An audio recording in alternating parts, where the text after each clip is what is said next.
ficou doente e quase morreu.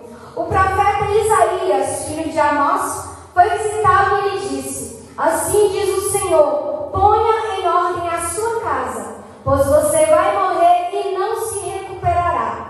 Ezequias virou o rosto para a parede e orou ao Senhor: lembra-te, Senhor, como tenho te servido com fidelidade e com devoção sincera. Tenho feito o que tu aprovas. E Ezequias chorou amargamente. Amém? Vamos dizer que ali tinha 4 reis que eram maus. A Bíblia nos diz 4 reis, e entre eles Acaz estava no meio. Era Acabe o primeiro, Acaz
Quando ele